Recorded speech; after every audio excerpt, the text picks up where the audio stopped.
düzenlemiş olduğu peygamberi anlama etkinliğine hepiniz hoş geldiniz, sefalar getirdiniz.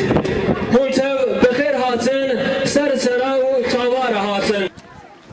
La tadkhulunnal mescidel haram inşaallah.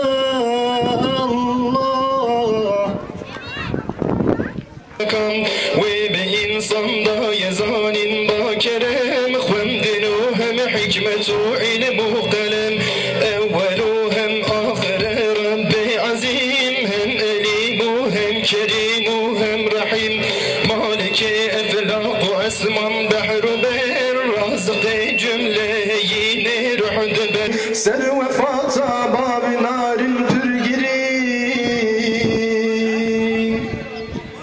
her ducabe amine bu misleceğim